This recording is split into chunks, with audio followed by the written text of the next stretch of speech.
I'm Jessie Draper, the Valley Girl. What does your company do?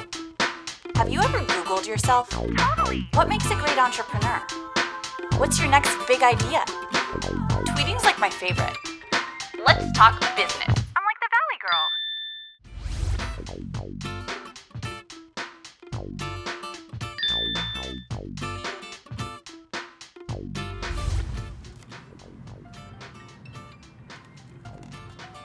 I love Thumbtacks. Let's talk business with Marco Zappacosta.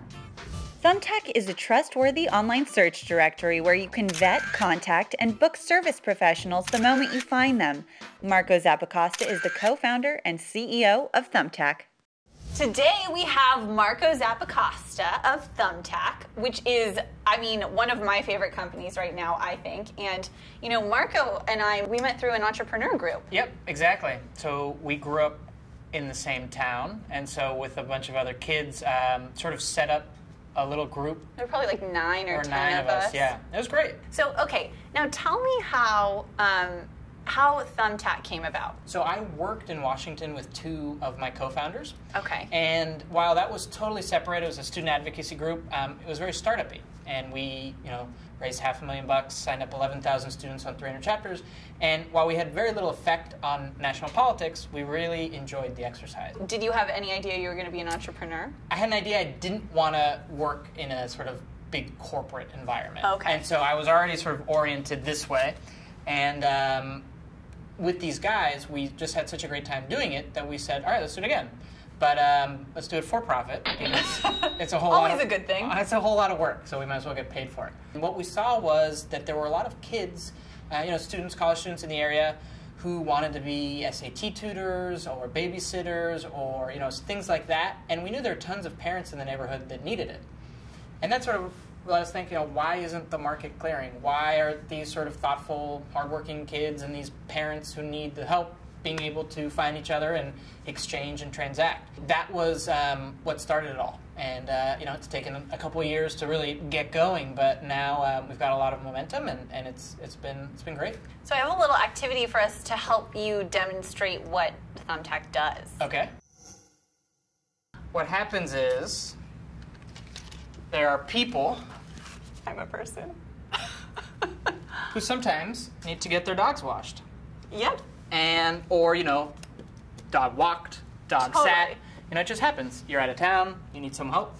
And so you then go out looking for someone to do that for you, but it's actually kind of a pain to find, right? You don't know where to turn, you don't know who's reliable. And so a big thing that Thumbtack does is that we help vet the service professionals. And then, so that's sort of the static verification of the person, and then we have the community ratings. Okay. So past consumers will say, oh, this person was great, and leave them a 5-star review. Okay. And then when you get there, you'll see, oh, this guy with his piano is a great dog sitter.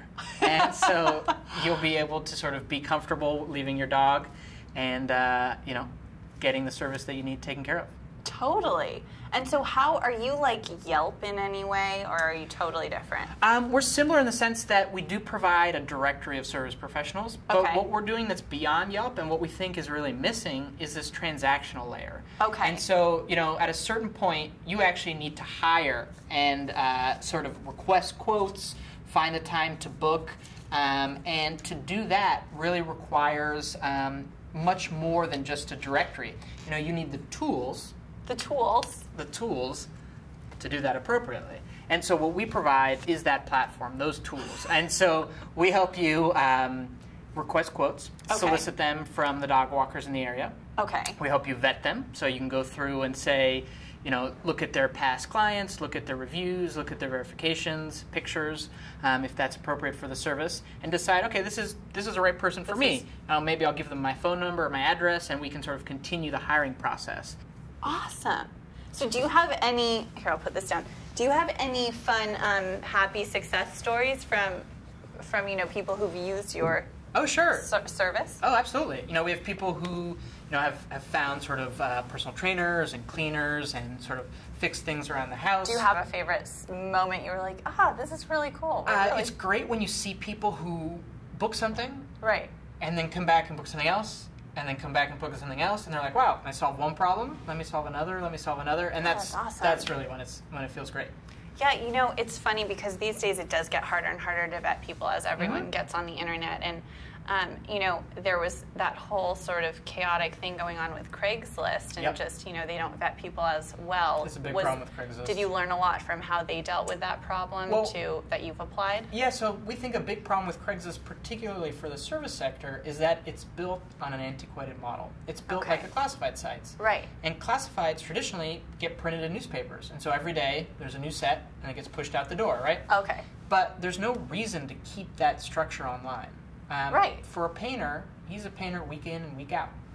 There's no need for him to sort of having to keep posting his ad every couple days. Right. And by giving him a permanent profile and a permanent presence, you can actually give him the ability to say, hey, this is who I am, these are my reviews, these are my qualifications, and he can sort of carry that with him as a passport almost, as a badge of quality. I think you guys are doing really well. I have a feeling you will just far surpass Craigslist. That would be great. That would be very great. As this being your first company, what have you learned? What has been like the biggest lesson for you? Well, everything is hard, and I think I expected that, and it turned out to be true. What I didn't expect is it's a very emotional process. I think that's because of the passion, and you're just It's just want to make it happen. I think that's a big part of it. The fear of failure is a big part of it. The fact that you're responsible. If you're at a big company and you slack off one day, the big company is going to keep on going. But at a startup, if you slack off, everybody goes slower. So there's a very sort of sense of shared responsibility, and I think it's a much more emotional thing than I think from the outside I would ever have guessed. It is hard work, but that's easy to guess. It takes a lot of time and a lot of hours to do it right. And I like what you said about, staying strong. You do have to work harder than everybody else if you're leading the company and just lead by example. I like that. Yeah, and just make sure that you're doing your part and everybody's doing their part, and it's a sense of shared responsibility, and that's what's keeping everything going. So how do you feel about blowing bubbles right now? Let's do it. Let's do it. Bubbles. Okay, pop them. Oh, I can't. I have a 2-year-old niece. We're bringing out the child in you. So now, would you consider do you guys have an application? We don't yet. It will be something we do. Ultimately, we know that a lot of our merchants, these service professionals, they're out on the job all day. And so their connection to us and the internet and the world is really through their phone. And so we need to make sure that we're delivering our tools and our experience for them as effectively as possible. So that may be a mobile site or an app, whatever it is, it has to be there on their phone. So how do you go about finding talent for your company? Because that's something a lot of, I think, young entrepreneurs especially don't realize how important it is to hire good talent. Absolutely. I mean, so first off, that's everything, right? Yeah. Because that's all we are. Yeah. We're just a group of people. And I think the only way to do it successfully is to have gravity and pull it towards you a little bit. I think you can reach a scale where at a certain point it becomes like mechanical through recruitment and all that, but that's a ways away. At first, it really takes having something that catches people's eyes, so that when they see you or they see your job ad or they hear about you at a party through a friend, they're drawn to it. And without that pull, So what would be that for you? What do you guys what do you show them that catches their eye exactly? I mean, I think just the scope of the problem that we're solving. Okay. How broken it is, and what we can do for that, and how much opportunity there is in doing that well. Then obviously the quality of the team and sort of your peers around you, and finally our chef who cooks us food every day. Oh, well, there you go. That helps. That's a big draw. that one's a big one. So you have a chef. I do, yeah. What great company culture. Yeah. So they cook you breakfast, lunch, and dinner? Lunch and dinner. Lunch and dinner. Monday through Thursday, and then Friday we eat all the leftovers. That is awesome. Do you find that they cook and it's easier? I mean, everyone works harder probably if they can eat in the office. They can work straight through. Well, people definitely spend less time at lunch, but it's also much more productive. Yeah. Even if the hours were the same, which they're probably not, they're less. The fact that you're sitting next to all of your teammates, you invariably talk about Thumbtack or work. And that's huge because it's just more time that people are thinking and sharing ideas and discussing and all that, which is what you need. Now, do you consider Thumbtack a disruptive company? Absolutely. What are you disrupting? I mean, the Yellow Pages is sort of the archetype of what we're sort of disrupting. Before all you got was this book, and that's as far as it took you, right? And we want to help you all the way through the process of finding and vetting and booking and paying someone. We don't do that paying part yet, but we have ambitions to really be there with you the whole time. And you guys do a whole lot more than the Yellow Pages. That's pretty cool. Absolutely. It's transactional, and that's the big dream, to be a marketplace and not just a directory of information. It's interesting. I didn't even think about it. The Yellow Pages really, I don't even think people use them anymore. I have one as a computer monitor stand. Well, there you go. Yeah, that's great for that. It's nice and thick. It's a good or to sit in your chair so you sit up higher or something like that. Well, I think we should disrupt the Yellow Pages. Let's do it. You want to do it? Let's do it. Let's do it. So, Marco, are you ready to disrupt the Yellow Pages with Thumbtack? I'm very excited to disrupt the Yellow Pages. Let's do it. Let's do it.